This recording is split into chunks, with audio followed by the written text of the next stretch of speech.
আলহামদুলিল্লাহ ৪৬ নওগাঁ ১ সাপাহার পোরশা নিয়ামতপুর আসনের যে হাতপাখার এমপি আব্দুল হক শাহ চৌধুরী এর ব্যাপারে বিভিন্ন জায়গায় অনেকে প্রোপাগান্ডা ছড়াইতেছে যে হাতপাখার এমপি আর নাই, সে বসে গেছে। আসলে এই ধরনের প্রোপাগান্ডা যারা করতেছে তারা দেশের দুশ্মন, জাতির দুশ্মন, তারা ইসলামের দুশ্মন।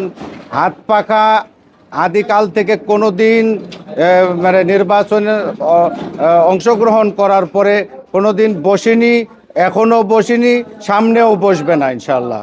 এই প্রোপাগান্ডা যারা করবে আমরা মনে করব তারা ইসলামের দুশ্মন, জাতির দুশ্মন, দেশের দুশ্মন।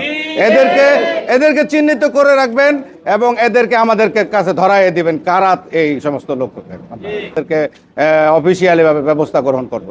৪৬ নওগাঁ ১ পোরশা সাপাহার নিয়ামতপুর সংসদীয় আসনে ইসলামী আন্দোলন বাংলাদেশ মনোনীত হাতপাখা মার্কার এমপি পদপ্রার্থী জননেতা আব্দুল হক শাহ চৌধুরী প্রতিদ্বন্দ্বিতা করছেন।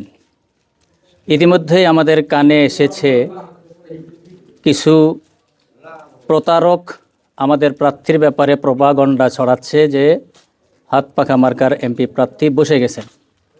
এটা সম্পূর্ণ মিথ্যাচার এবং তারা দেশ, জাতি, ইসলাম, মানবতার সঙ্গে প্রতারণা করছে। আমরা তাদের এ ধরনের প্রোপাগান্ডাকে তীব্র নিন্দা জানাই।